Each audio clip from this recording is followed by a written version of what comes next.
at 5:30 p.m. on Tuesday, January 18, 2019, in the council chambers at 802 West Highland in the city of Alpine, Texas, for the purpose of considering the text agenda. This notice is posted pursuant to Texas Open Meeting Act, Section 551.043, Texas Government Code.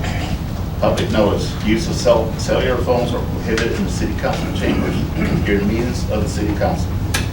Members of the audience will be provided an opportunity to address the council during public hearings and during action items. Please speak into the microphone located at the podium.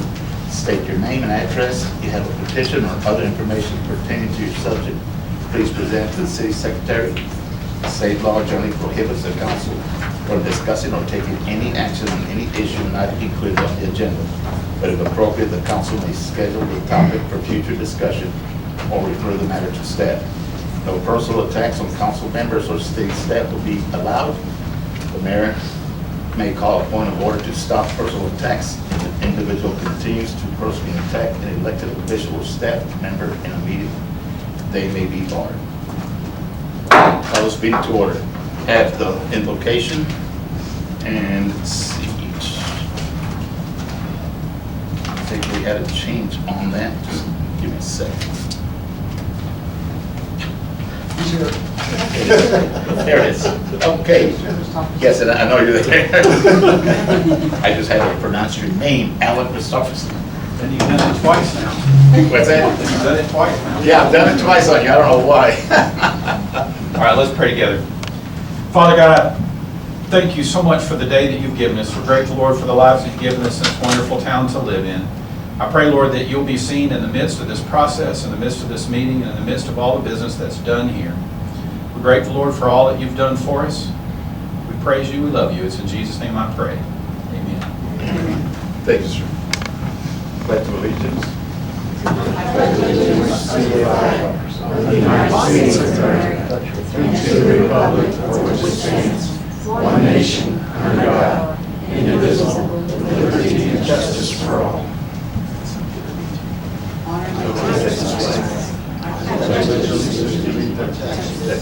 One state, under God, one indivisible. City Secretary, do we have a quorum? Mayor, we do have a quorum, and the notice was posted at 2 p.m. on June 13, 2019. Okay, thank you. We don't have any proclamations or recognitions today. I don't have a report, city manager. Nor do I, Mayor.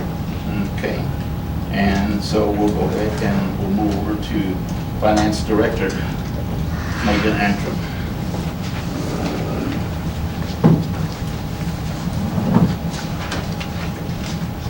You do not have a report for April. I had been out. I also need clarification if you want them monthly or quarterly, because it does make a difference on numbers. So we've been doing them quarterly this year. If we want to go back to monthly, you can let me know. Or if we continue with quarterly. What do you want, Council? Monthly? Quarterly's fine. Okay, quarterly would be fine. Okay, thank you. Okay, public hearings, we have none. Consent agenda. And the following items are routine and administrative nature. The council has been furnished with background and supporting material on each item and it or has been discussed at a previous meeting. All items will be acted upon by one vote without being discussed separately unless requested by a council member, in which event the item or items will be immediately withdrawn for individual consideration in its general sequence after the items not requiring separate discussion have been acted upon. The remaining items will be adopted by one vote. City Manager. Mayor, you have approval of minutes from the city council meeting on June 4th, 2019. Okay. Do I hear a motion? Mr. Mayor, I propose we approve the consent agenda as written. Okay, is there a second? Second. Okay, motion's made, second. Any discussion? Seeing none, all those in favor, raise your right hand. Opposed, like sign. Motion carries. Thank you all very much. And we'll go ahead and start with information or discussion items. And we'll go with the chair, Margaret Moore. Is that how you pronounce it? Yes, it is. Okay. That's not Mark. Margaret's actually not here. She's It's not gonna here. be Isabel. That's Isabel. That's Isabel. Oh, that's right, I just talked. Hi, good evening. My name is Isabel Blair, and I'm the board, the airport board secretary. Our board chair was unable to be here today. He's traveling. He'll be in Austin,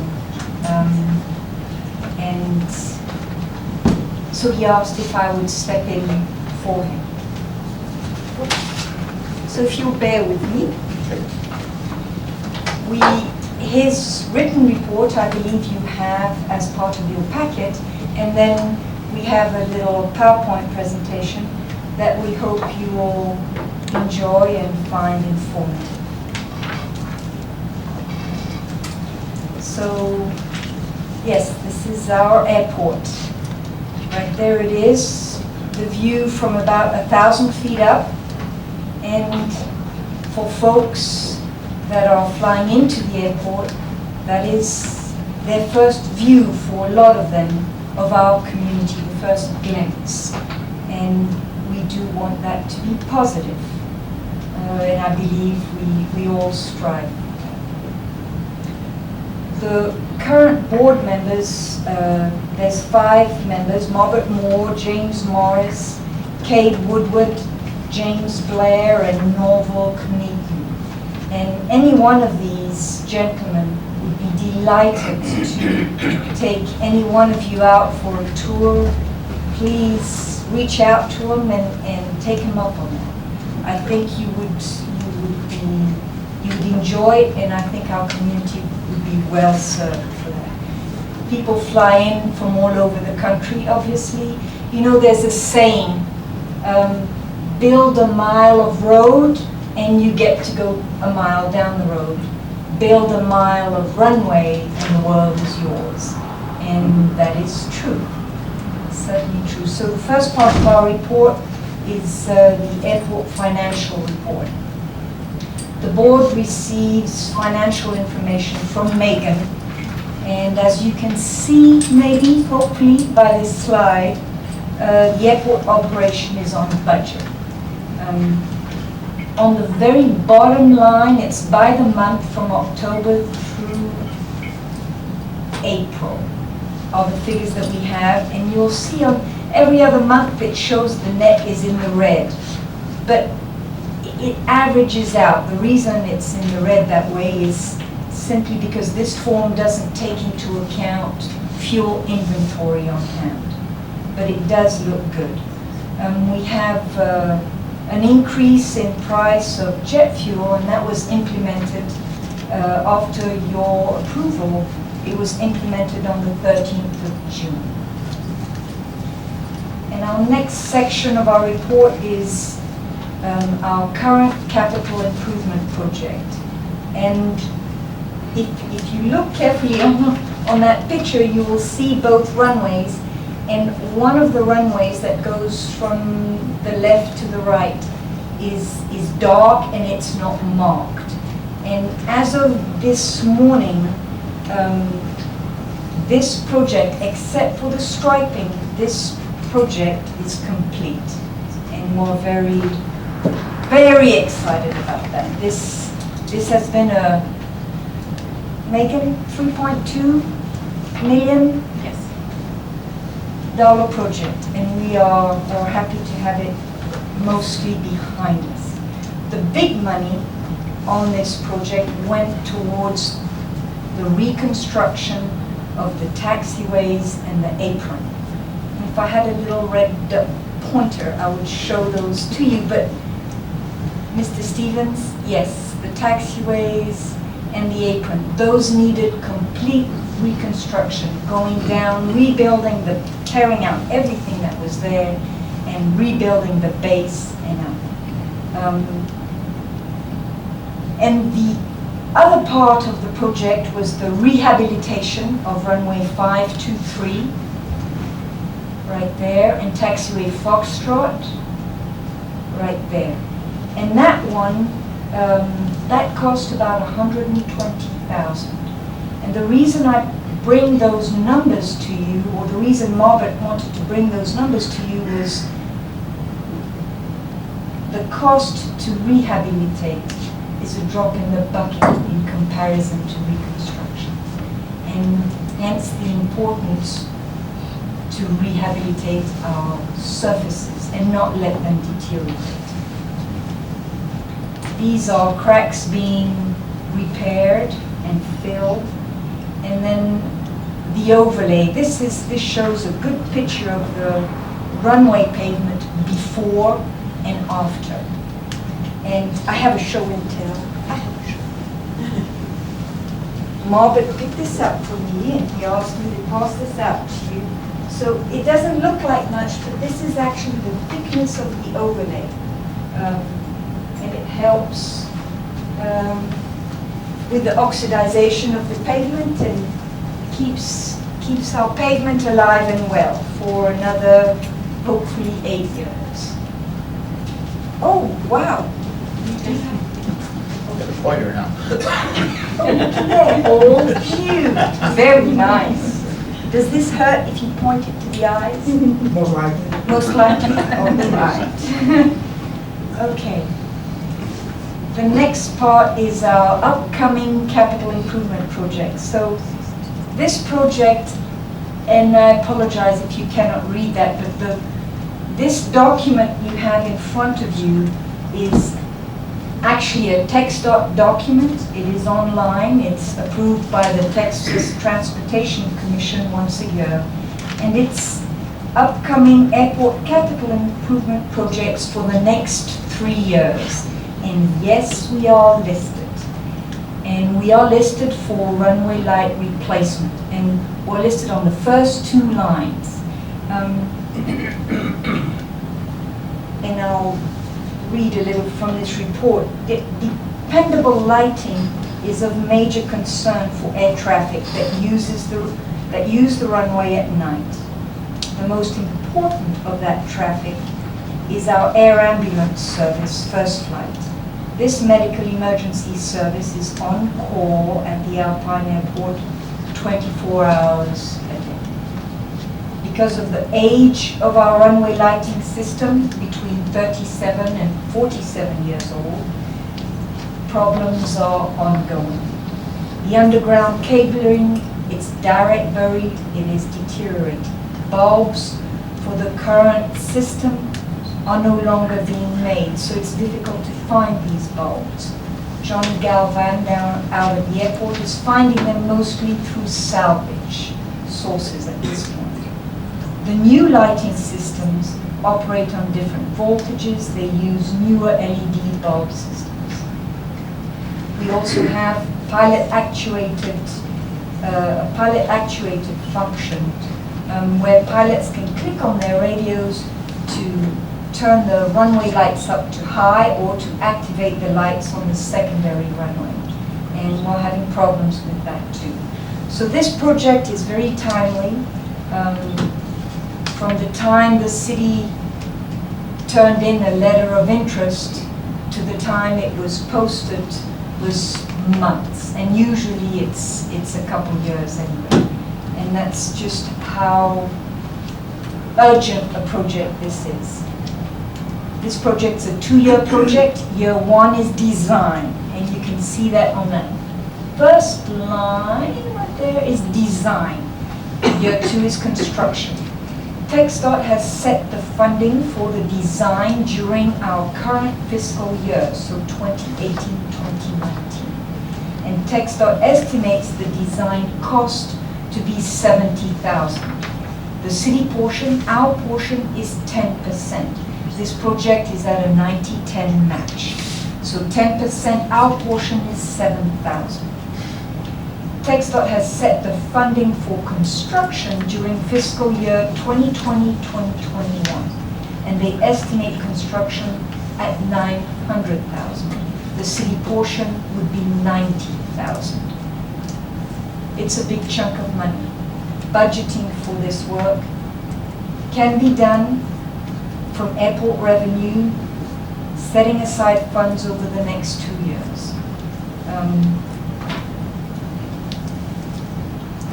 Back to our budget,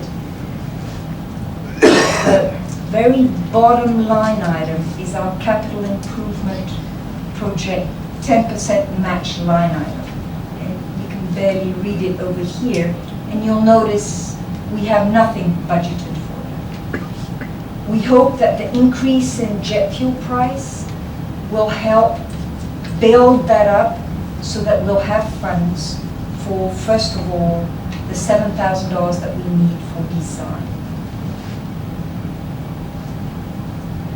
And then we hope that in this next budgeting process that the city goes through, that there will be more money allocated towards that project.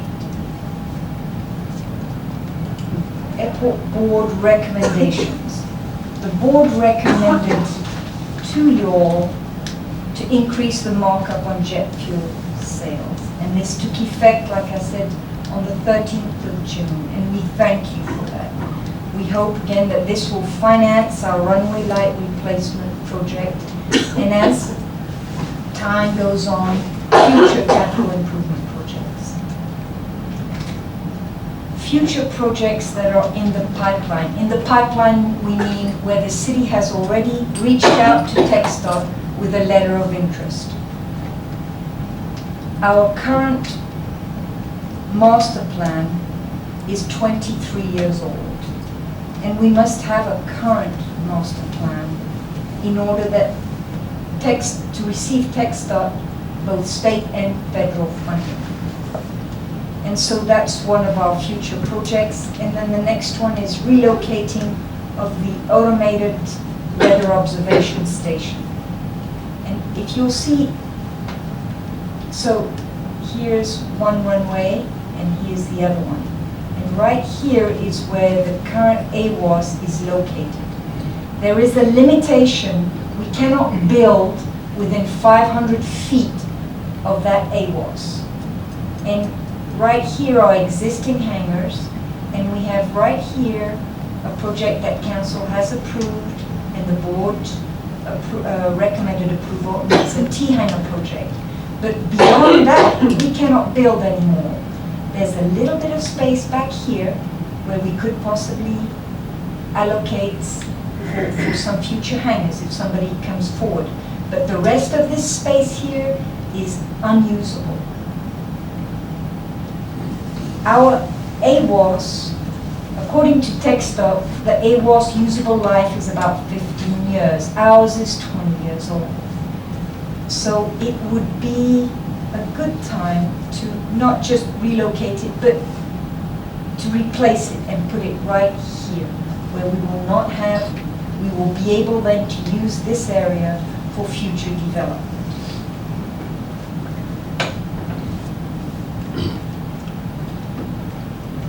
A future project that we need to request for. We need a letter of interest to go from the city to TxDOT to rehab runway 0119. So I go back to the slide that you've seen before. This is the one that just was rehabilitated. This one, the cracks were sealed, and that is all. That pavement is beginning to throw rocks. And when it starts doing that, the oxidation is to a point where it's going to accelerate rather rapidly. We have, that is our main runway. We have to take care of it. If we put in for rehab today, if a letter of interest goes out, we might see the work being done in 5 years. Isabel, what's the cost of the rehab for that? I don't know. I'm sorry, I don't know. I can tell you that Marbert, the board chair, did the calculations if it had been done with this project. So on the numbers that came in on this project, and I'll give that to you, maybe. You got the cost to rebuild in here, but you don't have a rehab. I presume that'd be the same as on 523, which is a rehab. 523 with the crack seals cost about 120,000. 0119 is about 1,000 feet longer. Yeah, it's 25 feet, 25 feet wider. So I would say 120,000 120. 120, okay, thank you. That's at today's prices. But of course, when the job goes out, Yep, you get all the engineering funds. yes.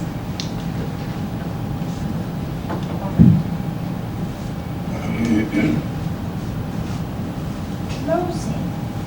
Already there. The board would like to thank council for your help and your support in maintaining this important asset, this important front door to our community.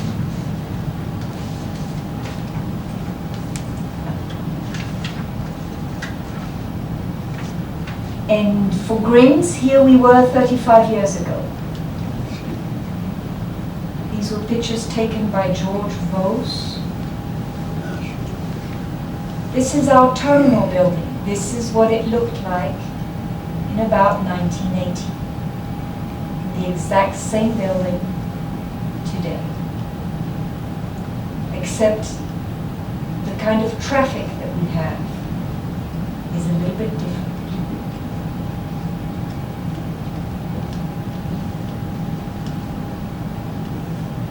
That was in yours, was it? Any questions?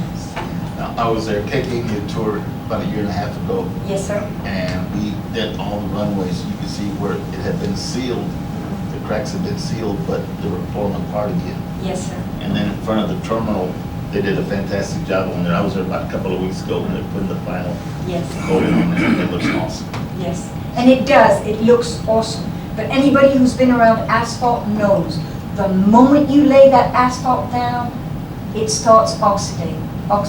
It starts, and you just have to stay on it. And TxDOT likes to say you need to do something every 5 to 6 years. That's a little bit rich for us. But if we can do it every 8 or 9 years, we will maintain what we have. Right. Yeah, it looks great. Yes, sir? Who did you say we have to sign up with to get a free trip around Alpine? Any one of the board members? Members of the board? Yes, sir. And Megan's got all their contacts, and she can certainly Okay. reach out to them. Please do. Good, good. Thank you. You're welcome. Thank you. Thank you very much. Great job.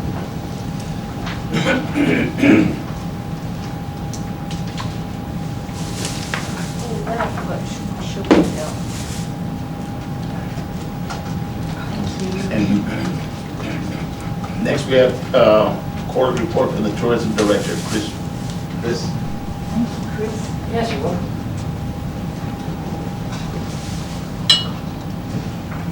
Okay, I'm gonna put this to sleep for a second here. In your packets, you'll have my report for April to June. And it begins with updated hotel occupancy data. In my last report, I had some preliminary information that I got from the Texas Hotel Lodging Association. And I had a long phone call with them a couple weeks ago, and I was able to get something that I could digest a little more easily and understand what they were sending me. So hopefully, I can then interpret that for you.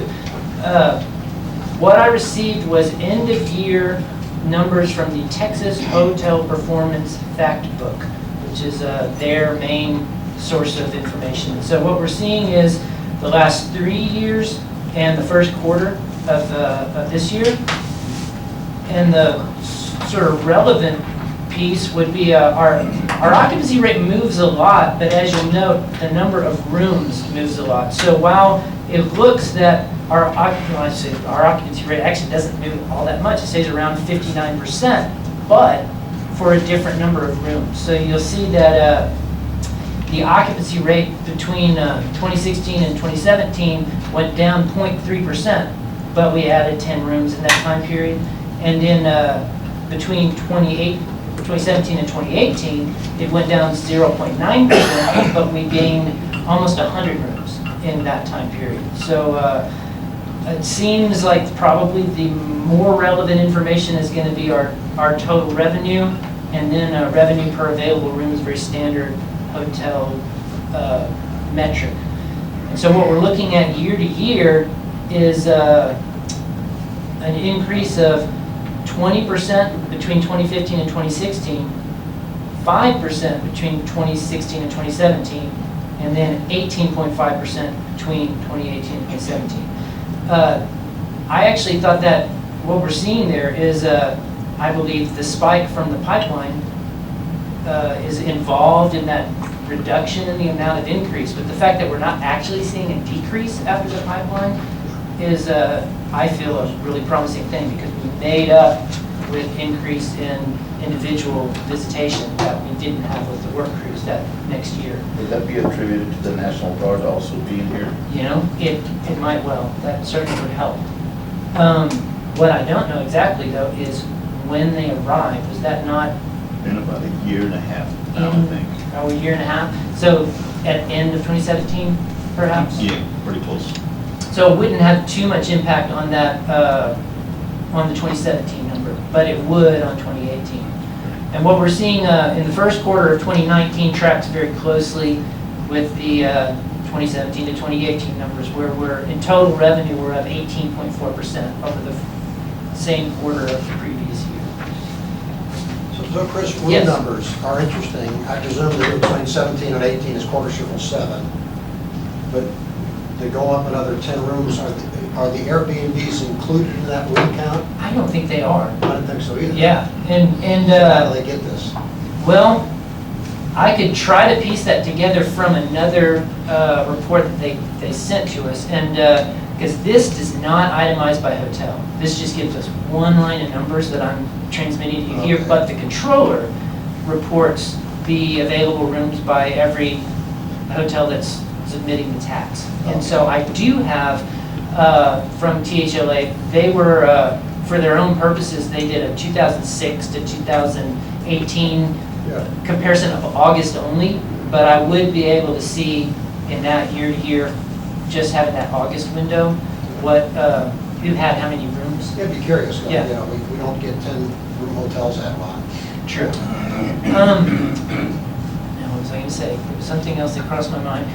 Another thing that they sent to me, one source of frustration, is we used to be able to have an easy web interface to the controller's hotel information. You just go to their website, put the town and the time period you want to see, comes right up. But that's all behind a Freedom of Information Act request now. So it's much more cumbersome to get the numbers. But THLA did point me to a private service that has a standing FOIA request with the controller. You have a $9 a month subscription, Yeah. and you can get all that. So I've been talking to Megan and Jessica about getting a subscription there, so we'd have a lot more ready information there. Let's see. We have been maintaining our print ad schedule and in a pretty consistent social media ad schedule. Our primary digital advertising for this time period was a sizable campaign that we did through Austin Monthly. Their parent company, Open Sky Media, we are working with them to launch an Alpine tourism newsletter, an email newsletter, which is something that just for just work time have not been able. It's been on my to-do list, my radar for 5 years now, and so with their assistance, they're taking on some of that content creation. I'm giving them guidance. So what we did was a sizable campaign with a contest where we did a lot of online ads with them that were promoting a Viva Big Bend giveaway, where we got 4 hotel nights and some meals and et cetera. We've got about a $1,200 package that we could give as a prize to get people to give us their emails, to start that mailing list. The drawing is going to be July 1, and the ads are still running, but we've got, I think, about 1,700 emails so far. We're very happy. They were overjoyed with the number of responses that we got. Let's see, in terms of, I'm going to show you a few pictures now.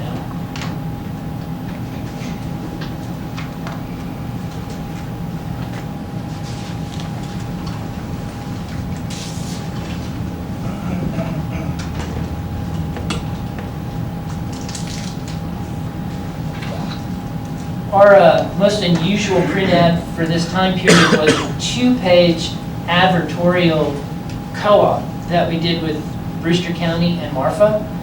And this was in Ride Texas magazine. We did a little mini article about a couple. We were focusing on couples, thinking that that's actually the audience that's going to spend more when they come through. They're tending to stay in higher priced properties. And so we highlighted some of the boutique hotels in Lajitas, Marathon, Alpine, Marfa. I thought it came out really nice, if I do say so myself, so I wanted to show you that. In our social media activity, our top performing organic post this time around was an aerial, it was a drone video of some of downtown and some of the terrain of our valley just above Hancock Hill that Brett Scott at Sul Ross State University shot last year.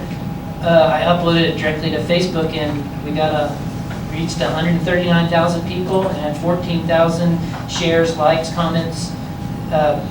We haven't hit those numbers in quite a little while, and so I'm next going to start buying some ads focusing on specific communities to make sure that this video that's done so well for us is seen by some more people. But this was all at no cost. These views. Let's see. Actually, I'm going to stay there for a minute. I've given you some statistics of analytics in terms of the numbers of people who are seeing our social media and website. We had 645,000 impressions to 29,000 people on Facebook in the last quarter, which was up, the impressions was up 90% over last year. The number of people was up 15%. Instagram also has improved reasonably, and Twitter as well. I mean, I haven't been able to tweet as much as I did last year, but we still got more impressions, and a few more people following us. One thing I do want to point out, our main website traffic actually has gone down a little bit over last year. That's kind of the main reduction that I've seen. The way we treated the website, kind of since I started it, was sort of passively. I've been using it as an information resource for people and just letting it do what it does, which is just give as comprehensive as I can make information about where to eat, what to see, where to stay, and things like that, and allowing people just to get in and get out, get their information and browse. But I think, and using that so-called strategy, we've had a steady 11, 12% kind of growth year over year for a while until right about now. This is the first time we've seen that drop. And so I'll be thinking about some ways to enhance the content, and also be thinking about, I haven't been too concerned with making sure that every ad that I do feeds straight back to our site. Like say I do an ad with a local partner, like the Museum of the Big Bend or something, I might send that traffic to the museum site as the primary because I wasn't too worried about it. But so now I'll be a little more careful to make sure we're getting more people hitting our site and that it's performing a little better going forward. One thing I did want to mention about the Austin Monthly digital ad campaign, one nice thing, we have a really good relationship with them. And since we did kind of a sizable package with the email newsletters and then the introductory ads, they gave us about $7,000 in free email newsletters that they were doing promoting that contest because they had space open up, and since they were interested in the project, they inserted us where they had a last minute dropout. So I was very happy to get that extra. Then I'll show you just a couple of media pieces that have come out in the last quarter. We had a group of UK journalists last year come through, and we bought them dinner. We partnered with the hotel, with the Holland Hotel, for some hotel rooms for them, and it's really performed. I showed you an article that came out in the Independent in my last report, and since then our Travel Texas rep in the UK sent me some stats about that the Independent has a 1,354,000 circulation. The ad value of that article was $30,000. This is a new one that came out in May. This was in the Sunday supplement of the UK newspaper, the Daily Express. This was the Sunday Express. They have a circulation of 271,000, and I am told by our rep there the ad value for this piece is $26,000. But then she also gave me the PR value, which I actually had to look up what exactly does that mean. That is weighted because people view editorial with less suspicion than ads, so they estimate that the PR value was $69,000 of this piece. We also had a nice little bonus, Texas Co-op Power.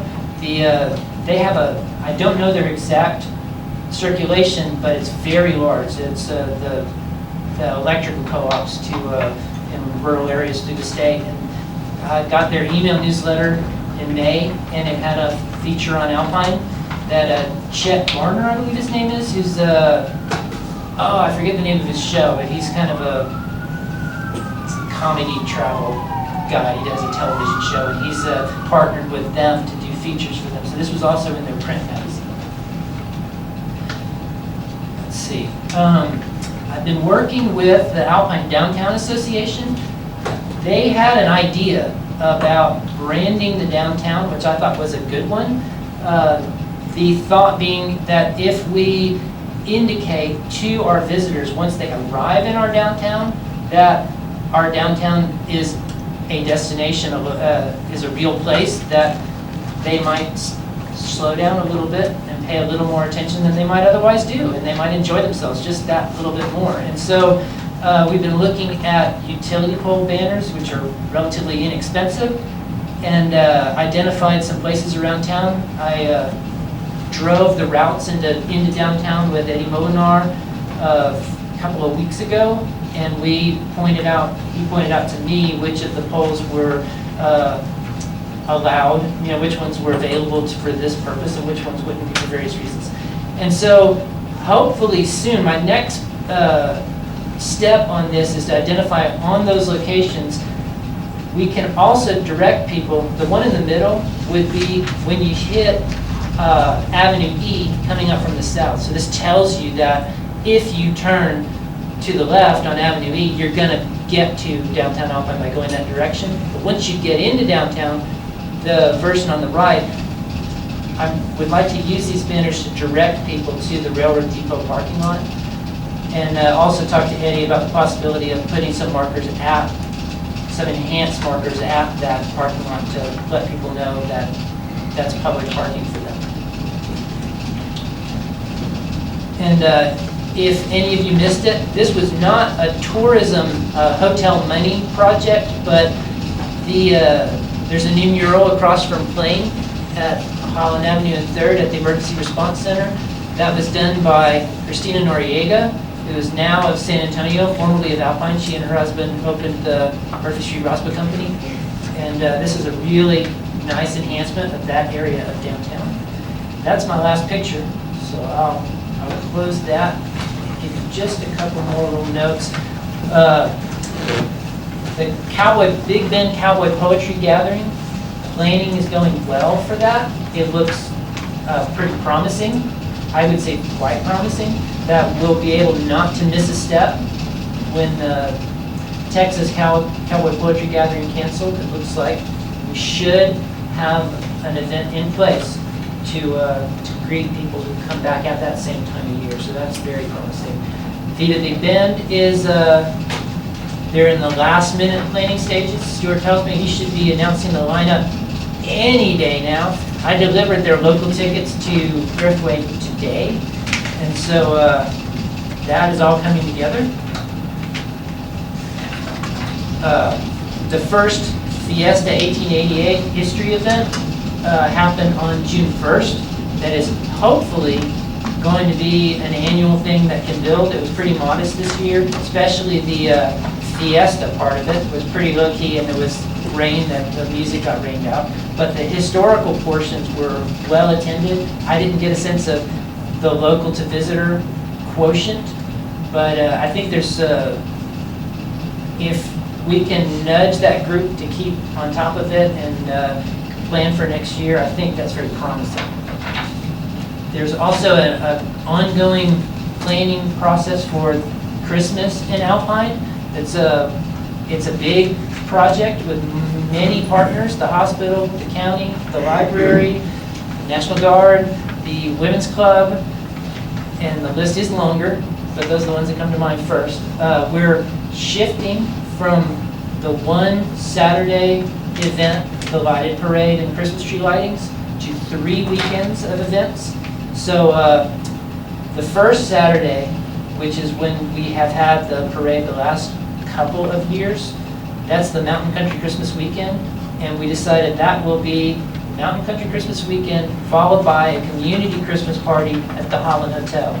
The weekend before, actually the weekend of the Thanksgiving holiday, will be the lighted parade. So that'll be our big launch of the Christmas season with the Christmas tree lightings, and we'll have carolers. There's a lot of pretty excited plans going on for enhancing the decorations downtown with a contest to get the businesses some incentives to get some lights on there to really make the downtown festive through the season.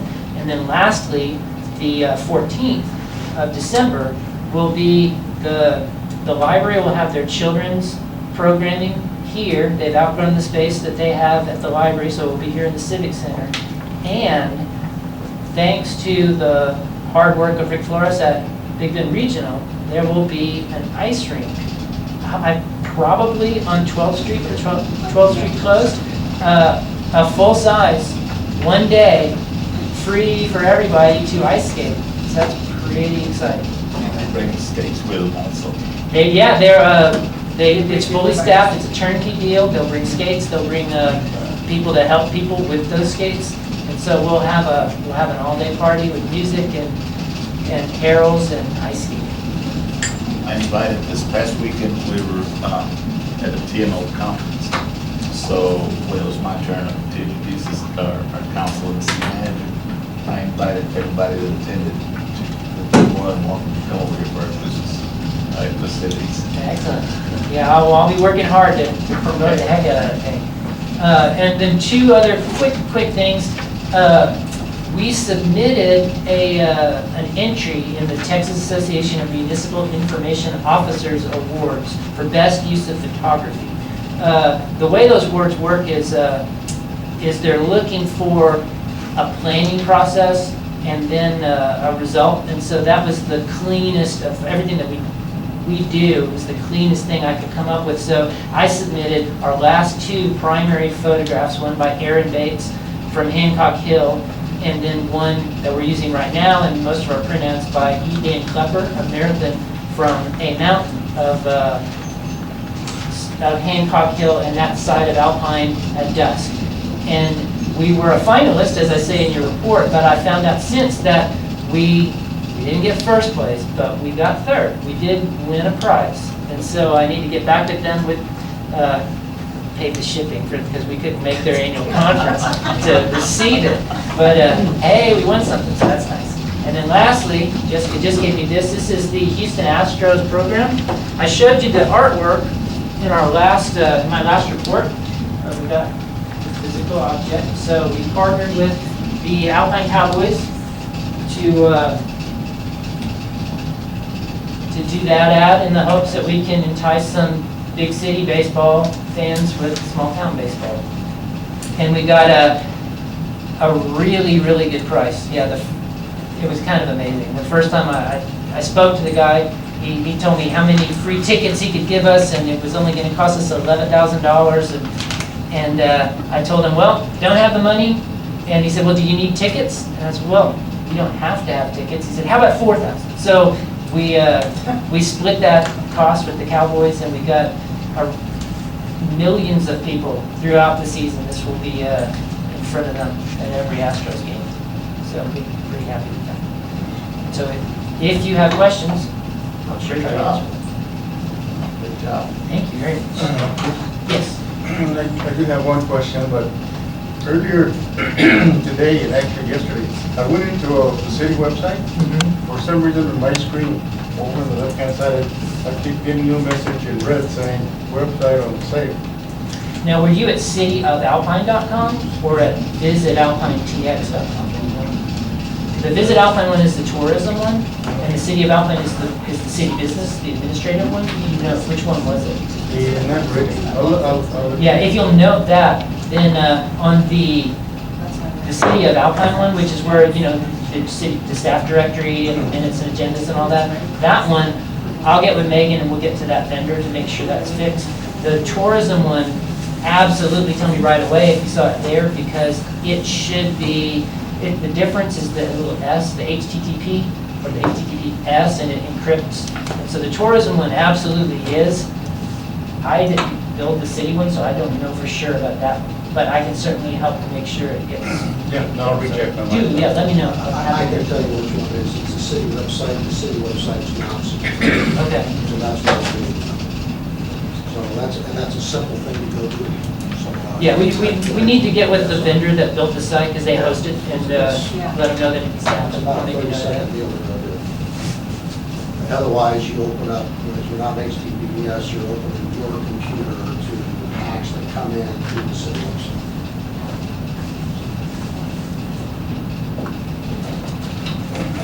Well, I'll follow up with Megan, and we'll get that vendor alerted.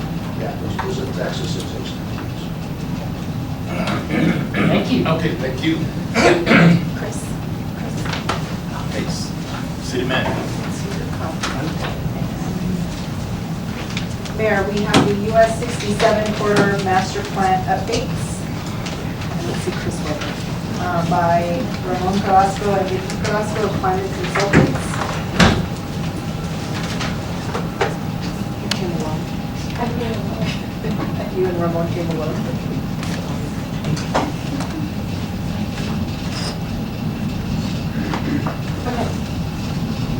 So, good afternoon, everyone. And first of all, Chris Weber was supposed to be here. He was in El Paso and he had meetings there. And he thought he was going to make it on time, but he had some delay. So he sends his apologies to the mayor and all the council members. So on his behalf.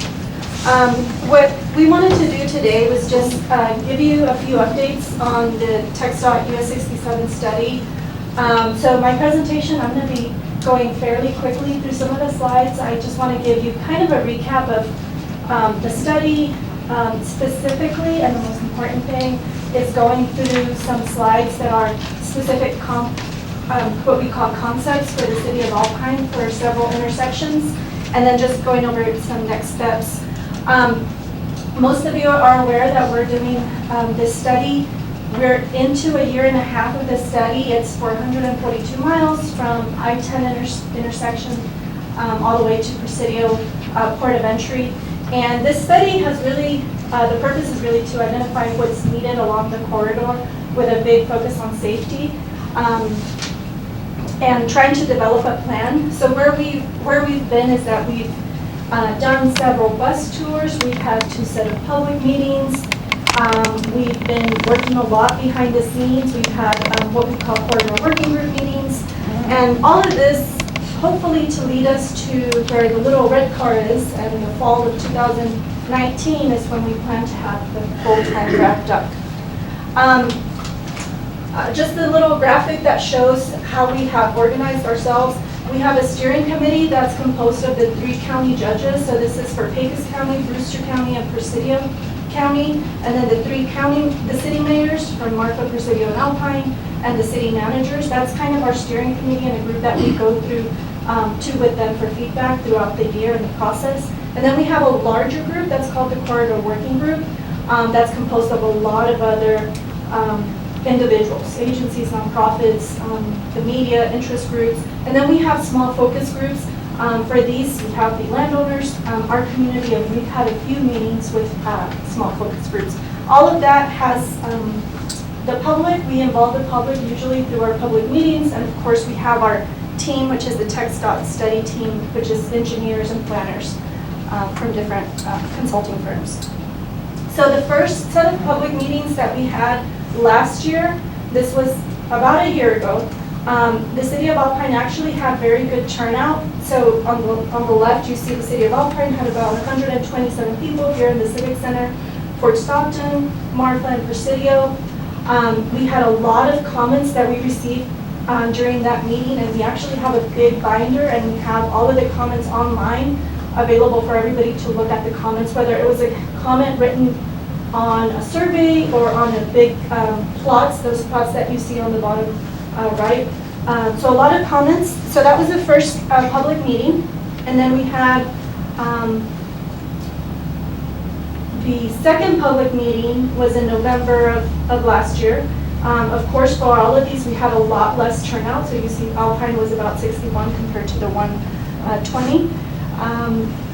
So that was our last meeting in November. And where we are today, and just so you know, both of those public meetings, if you were not able to attend those public meetings, they're both, we have these two websites that we call a virtual public meeting. So if you go to them, it's actually like a 3D sampling of every station that we had at the public meeting, and it's a way for you to be able to look at all the posters and all the documents that were shared at the public meeting.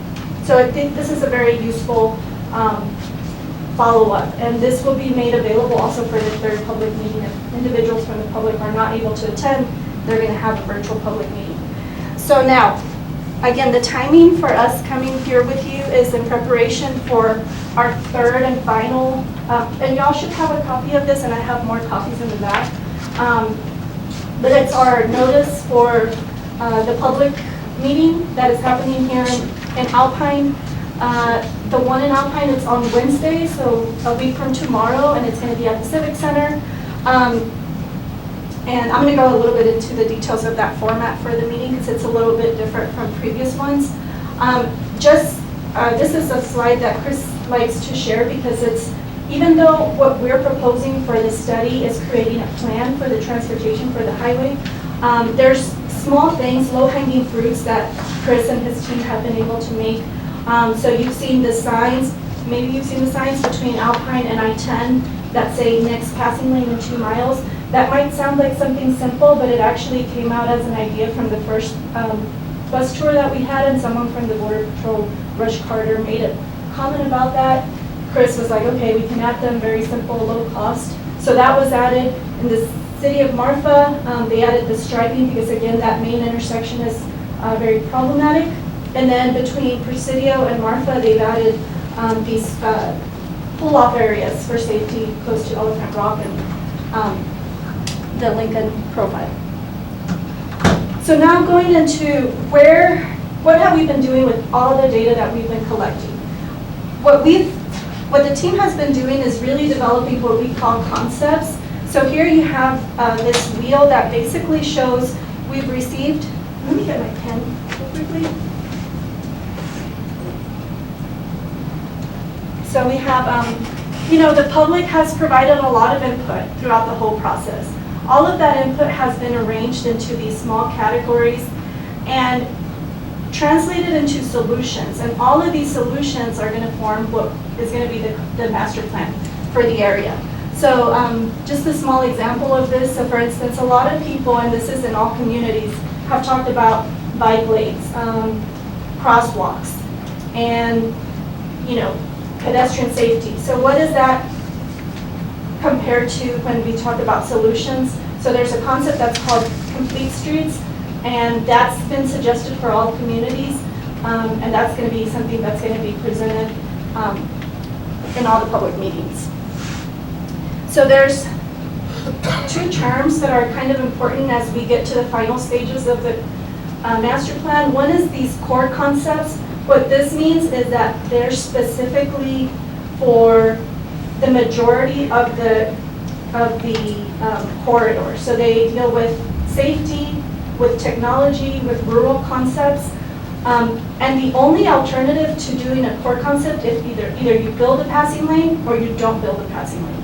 Alternatives are the ones that are related more to intersections, where you have an intersection and an issue in an intersection, but you have 3 different alternatives for that intersection. So just as far as terms, that's very important as we go into the public meetings. This is just the list of different concepts. I'm going to go fairly quickly here.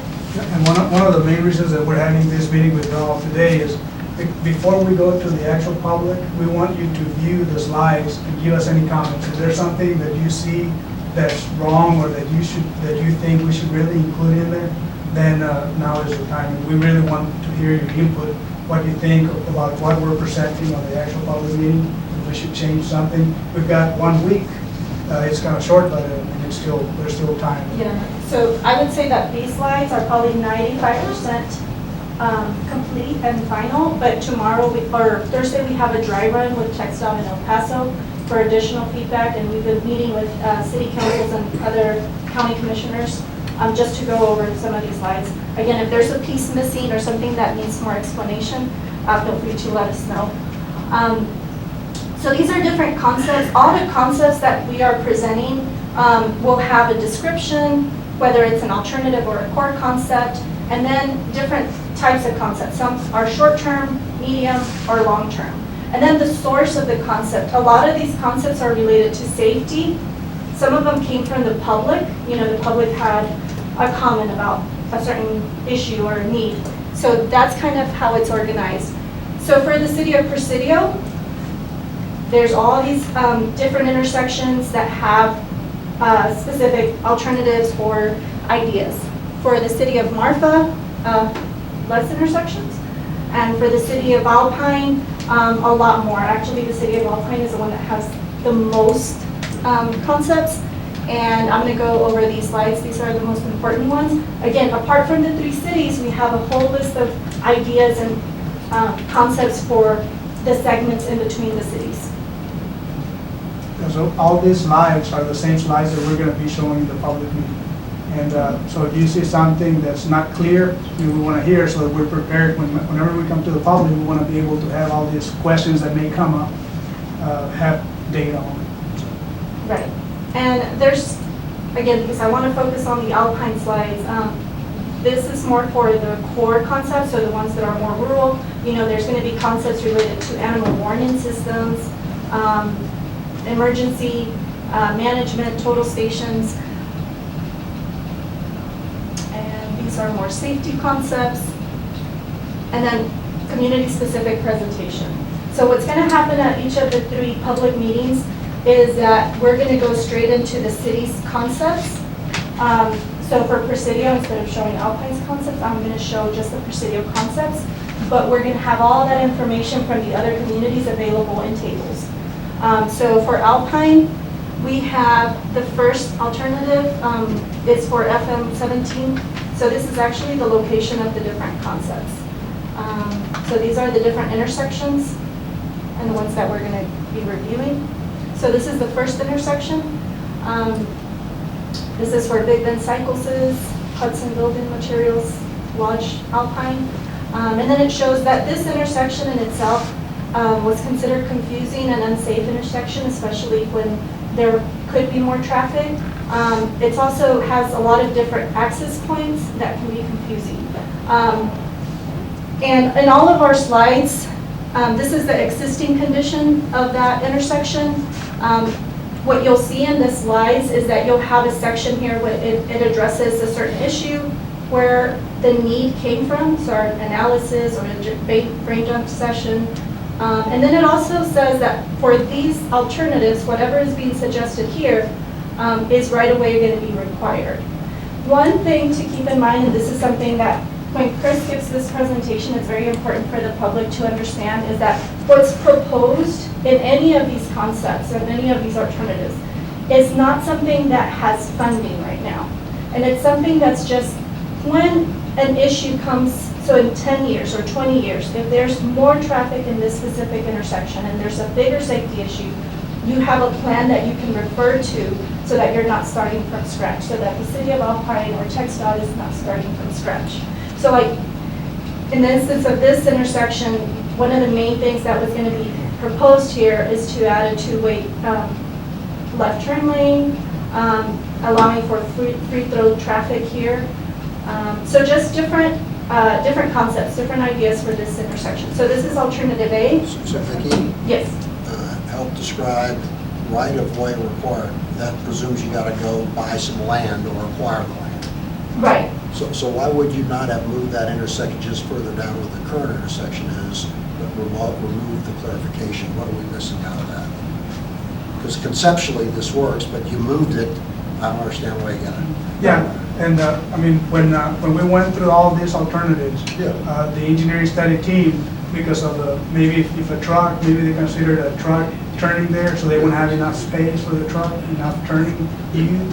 I guess, but, I mean, one of the things to understand is that these are just concepts. Well, I understand that. Once the city gets funding, if they decide to go after doing any of these alternatives, whoever designs it, the engineering, right, whoever does the actual design, it's not gonna be the same as this, it's gonna be a little different.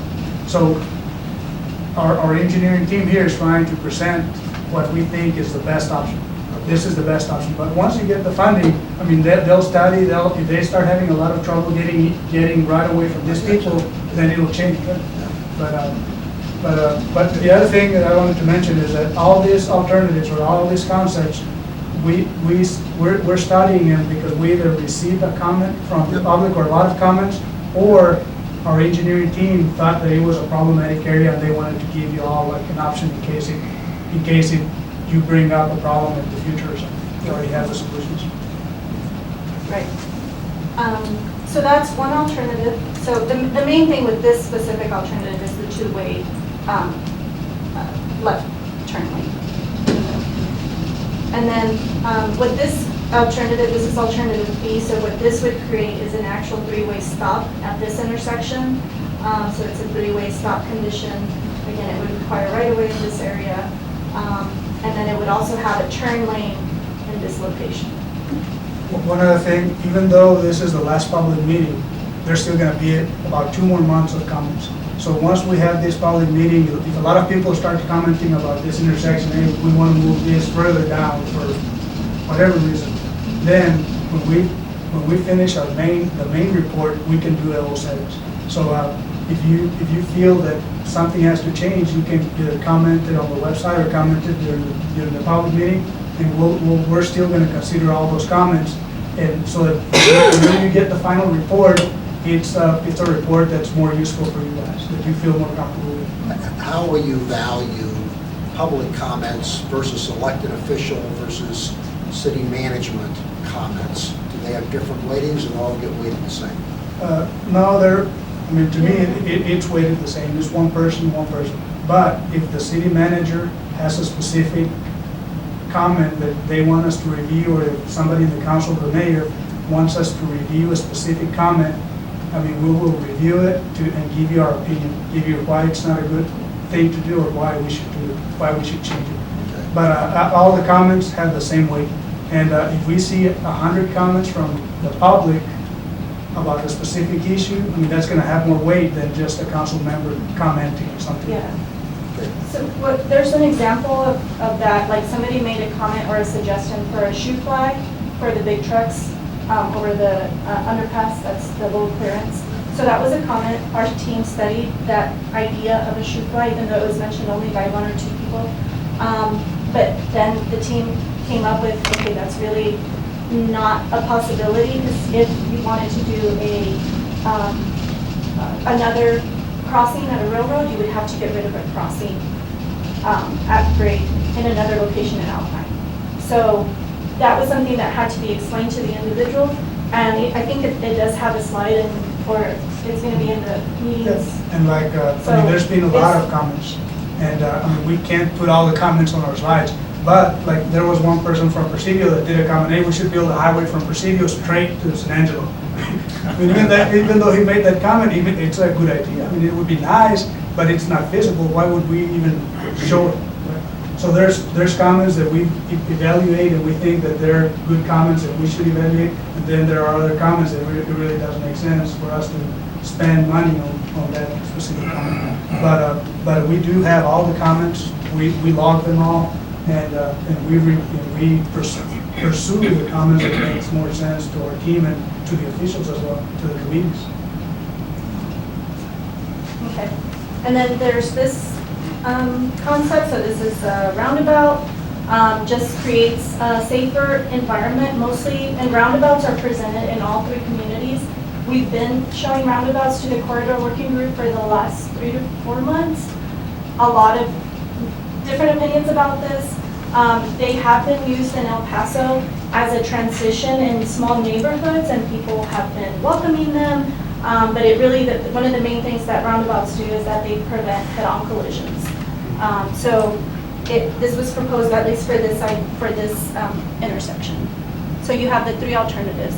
For each of the alternatives, you will have the pros and cons, alternative A, alternative B, alternative C, and kind of an estimate, not a figure itself, but kind of the price range for some of the requirements and the pricing.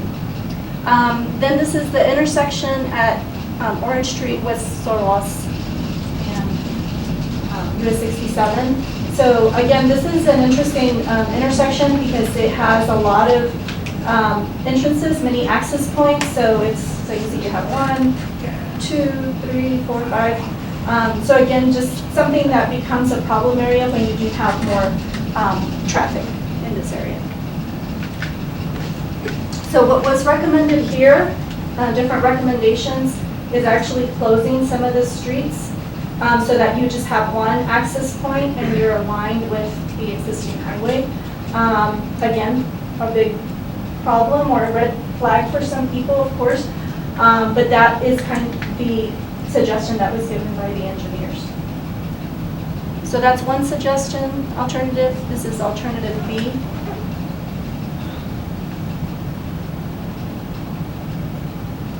And alternative C.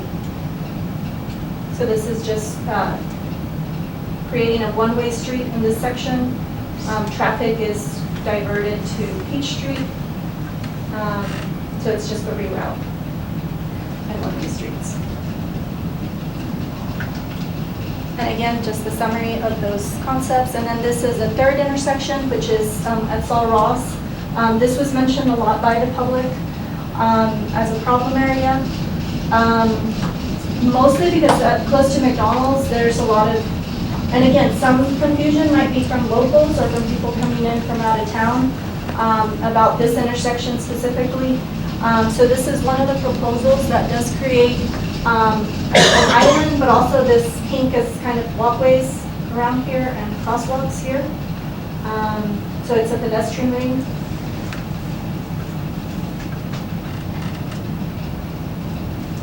And then this is alternative B, which actually creates a free flow, no stop condition here. This becomes a one-way street. One way this way.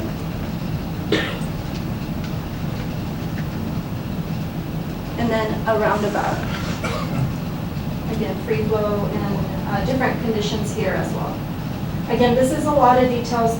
At the public meeting, you'll have the actual engineers that will be able to explain the reasoning for why certain concepts are being suggested for the area. And then you get to the complete streets, which is more prominent, close to the downtown sections. So you have just the section here where, in Alpine, you don't have a lot of space for adding a bike lane or changing the parking, but in this case, you do have the travel lane suggestions on Holland Avenue, at space for parking and a sidewalk. That's the current existing condition. This is one alternative that was suggested, which is called a shared use path. So rather than a sidewalk, a shared use path puts the pedestrians and the cyclists on a bigger, larger 10-foot shared path. So that's just one suggestion. This is a bike lane. If there's interest specifically with having a bike lane, so you have a sidewalk, a bike lane, you have a buffer area, and then the driving. So this does get rid of the parking in this case, but you still have parking on the other side. And then in general, we tried to look at the big picture and just bike improvements, because biking is very important in Alpine. So we looked at additional streets and provided this map that might be a potential. What the yellow shows is the potential bicycle network and connectivity within the city of Alpine, at least in the downtown area. Again, pros and cons about complete streets. let me go through specific concepts that are more related to traffic. So these are called intersection stop control and signalization. So this is kind of an important thing because if you consider a 2% traffic increase, which is something that is a number that we have been considering, what this shows is that at these specific locations, if you have by the year, let's say 2025, this specific intersection becomes a level of service F, which means just red, red, red, right? There's a lot of traffic backup. So if there is no build in this intersection, it will, in 2045, it becomes an F. If there is a build, it actually goes up to a D. In this case, you have a signalized intersection. If you implement that by 2035, by 2045, it goes from a level F to a level B. So this is, I know it sounds confusing maybe, but what this looks at specifically is just the level of service at some intersections, if there is an increase in traffic, and specific suggestions. So in the case, like for instance here, it says convert to an always stop control in this intersection. Convert to an always stop control, signalize an intersection specifically. Those are the recommendations for those. So in the past 10 years, the traffic in all this area here, from Presidio to Alpine, has been increased by 2% every year. So what we did, we just projected the traffic, what's the traffic going to be in 2045. So if you didn't do any improvements on that intersection, that intersection will have a level F, which is the worst. And so if you make the improvement, I mean, you'll have a B. That's basically what this is. So it's just giving you an idea. Even you may not need it now because it really doesn't have a level F now. It's still low, but in 45 years, I mean, the traffic that's going to increase, so you will have that problem.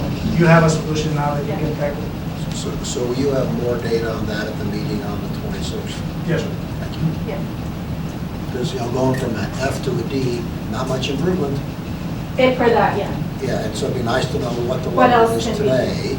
Right. What you And see we do going. have, in previous presentations that we have done to the corridor group, we had a lot of slides that showed the existing level of Okay, service. Alpine, the city of Alpine is the only city that I think has a C right now in some intersections. Okay. None of the other communities have that. So that's why when we started looking more at the Yeah. progression, it was very clear that it started moving to No, F and D. I understand the concept. Chris Weber and I talked a lot about Okay. this. But Yeah. showing where But we it would be are, good where we are where we are now. today gives some And where. perspective, yes. Okay. Yeah, let me put that. Because that's a good compliment. Yeah. And then, of course, one-way street configuration. This was suggested, I know right now you have one-way streets, well, the main highway, but it was actually suggested for some specific intersections. So right here, this would become a one-way, this would become a one-way that way, and a one-way this way.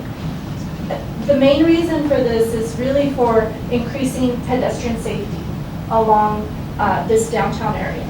So again, very different concept, but it is designated for pedestrian safety and mobility. And I think there was an issue that some of the intersections don't have adequate signs on the one-way. So that's why we were showing that slide, and this is the way the signs should go on the intersections. Yeah. And this is just a close-up of that.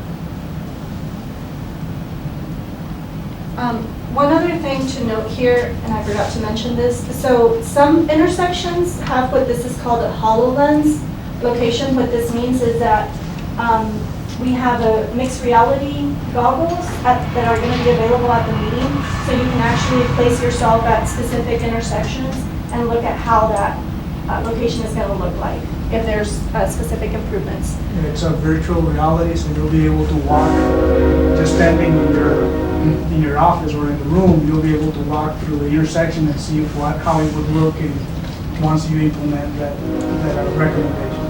Will it be available on the 26th of public? Yes.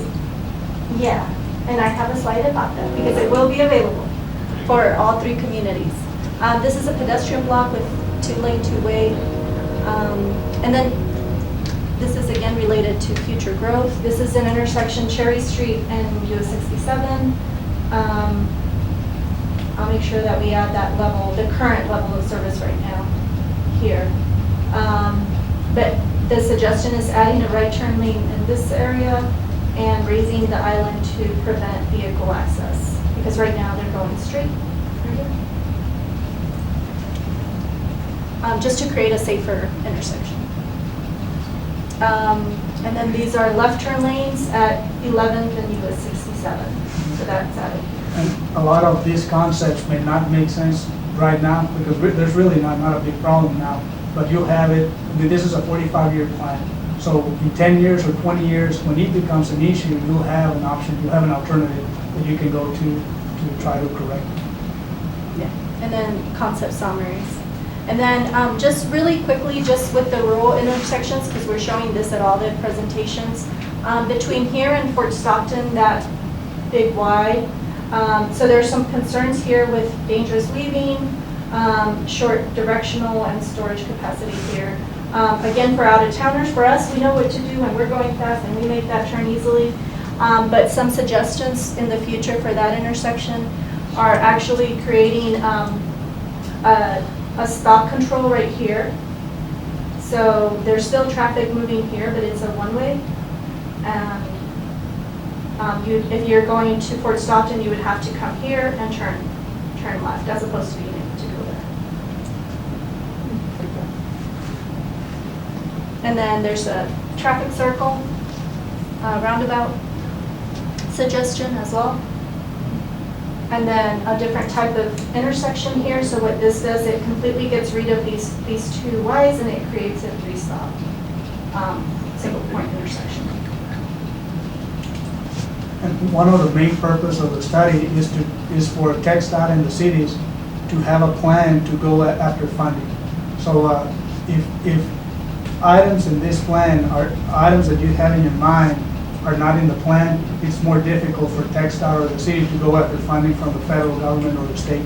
Once they're in the plan, then they have an option, they have a way to go after the funding from the senators and the federal. So it's a good idea to try to have as much information on the plan, as much data on what's needed, so that y'all can go after So funding. this is I-10 intersect and just a few changes, just with safety and illumination and removing and improving some of the access ramps here. Again, a lot of these comments actually came from the public. Yeah, so if there's something that you don't see in this plan that you really think should be in the plan, I mean, you still have one more chance on a public meeting to actually go and show and put it in writing, or go online and put it in writing. Because once this plan is done, it's hard to go back and modify the plan, because this area here gets very limited funding for plans. Most of the planning is done in El Paso. So I mean, even though in the future, maybe in 5 years or in 10 years, the plan can be amended, but it's better just to have it now recorded, because there's no telling if it will ever be amended. And so you don't see something here, go to the public meeting and show and write it down. Hey, I think we need to consider this intersection as well, or whatever you feel is not included in the plan. So this is kind of the last chance to try to add more stuff in the plan, because So just real quickly with the bicycling, again, this is between the cities. This was a suggestion just to make it safer for bike riders, having these rumble strips and this access, they're called gaps, so that if you're driving along, this would be suggested for the entire corridor. And then another big concept, this is called Rails with Trails. So we've heard a lot of people going from Alpine to Marfa on their bikes, and somebody had a suggestion about using the right-of-way of the existing rail line. So in addition to that, there's actually a suggestion of using the pipeline easement that's currently in existence, thinking very outside the box. And these are ideas that we haven't specifically talked to the pipeline people. We have talked to Union Pacific about this, and to the Texas Pacifico for this rail. This one, because it's owned by TxDOT, they were actually amenable to an idea like that.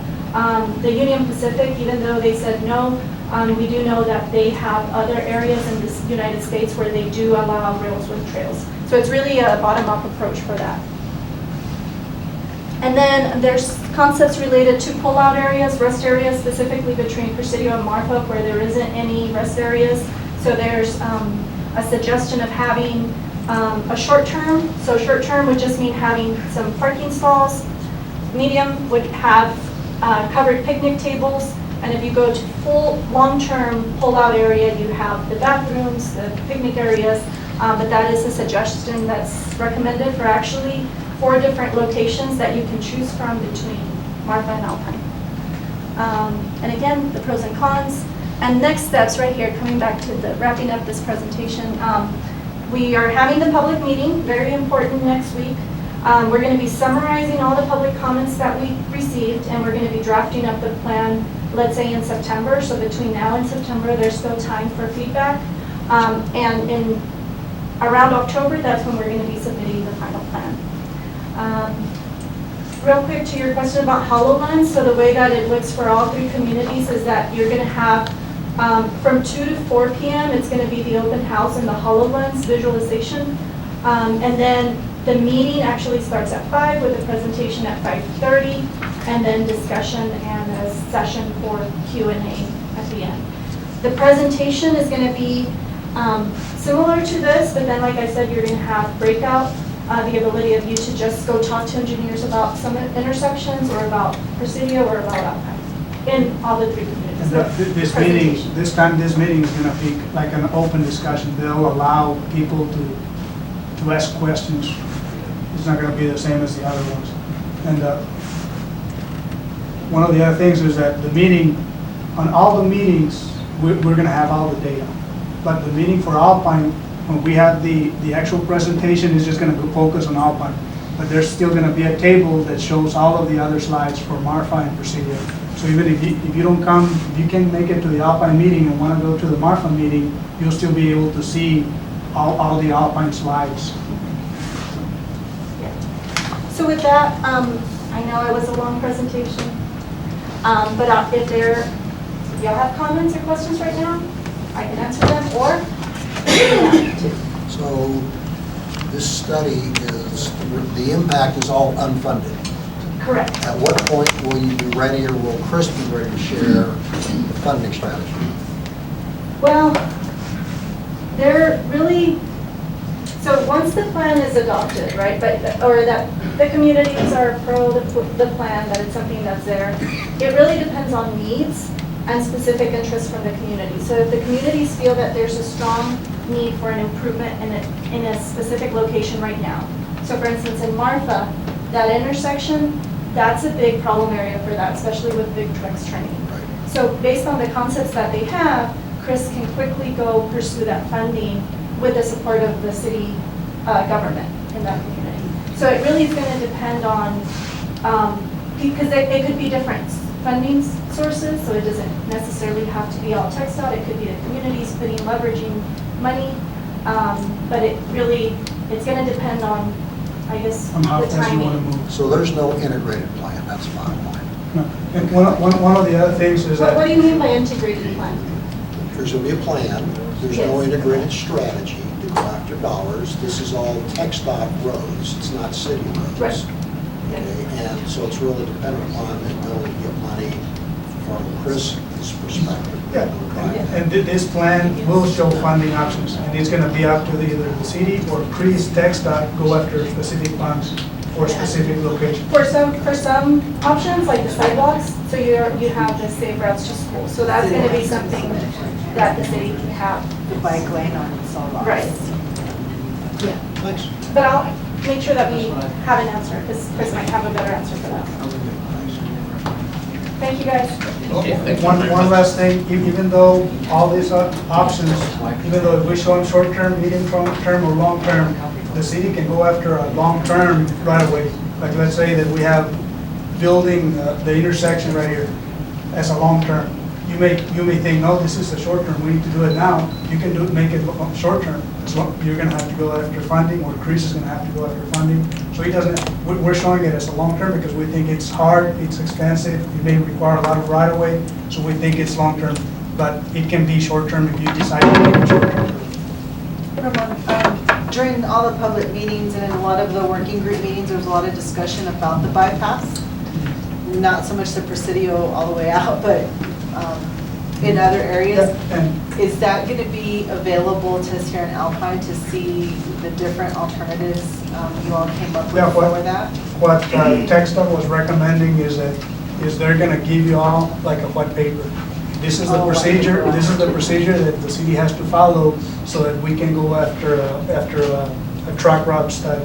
So once you decide, you can send Chris a letter, hey Chris, we really wanna study the bypass or the truck route. And then Chris will initiate the procedure, whatever it says on that paper, it'll show you step by step what to do to request for that. Yeah, because all three communities were interested in that, so it's a roadmap, and it will show like, if you want to pursue the funding for a feasibility study, it will take about 20 years for you to actually build something, if you do decide to have an alternate route, but it kind of shows timeframes, costs, and process. So for the purpose of this study, those comments were kind of deferred to a next feasibility study? They were deferred to us creating a roadmap so that you know what to do to pursue that. Yeah. Yeah, that was a big issue, and we did text out, and everybody decided, Because that hey, was let's not outside make this the a big issue, because there's a lot of other problems that really need attention, and really the loop or the truck route is a big enough project to be considered just on this study. It has to have its own study. Wasn't there a study made years ago on that alternate route? What's that? On the alternate truck route, years ago, wasn't there a study made on that? Yeah, so that was a feasibility study, but it was specifically for creating a 4-lane highway, so that was the Entrada Pacifico. Okay, But that was very focused, and it looked just at how feasible is it for us to create a 4-lane highway? So.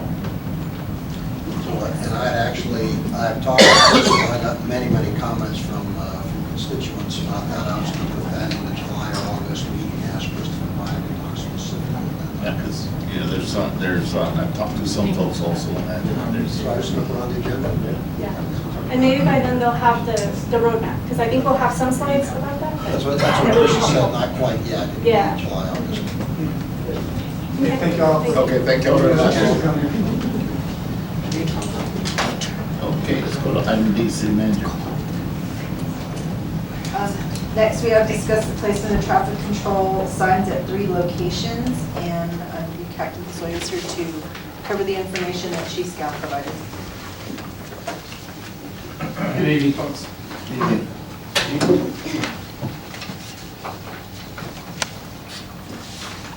As you have in your packet from Chief Scout, you have a memorandum from him. Apologize for me being here. He had to make a last minute trip to Weatherford. Recommendation on request stop signs. Requests have been made from several citizens for stop signs to be installed at several locations. Stop sign must only be installed when an engineering study provides justification for the installation at the subject location. Although a traffic engineer has not done such a study of these locations, however, the purpose of this memo is to make a recommendation regarding the need for stop signs at the following intersections. At the first intersection is at West Brown Street and North 9th Street. Currently, there are no traffic control devices at this intersection, which is a T intersection and sight distance is limited. It is my recommendation that stop sign be placed to stop eastbound traffic on West Brown Street as it intersects with North 9th Street. On the second intersection of East Nation Street and 3rd Street, currently there are no traffic control devices at this intersection, which is a T intersection, and sight distance is limited. It is my recommendation that a stop sign be placed to stop westbound traffic on East Nation Street as it intersects with North 3rd Street. On the third intersection of North Berg Street and East Avenue B, currently there are no traffic control devices at this intersection, which is a T intersection, and sight distance is limited. It is my recommendation that a stop sign be placed to stop southbound traffic on North Berg Street as it intersects with East Avenue B. It is my recommendation that stop signs be made permanent using approved signage in accordance with the Manual on Uniform Traffic Control Devices and the City of Alpine Code of Ordinances. After an engineering study has been completed by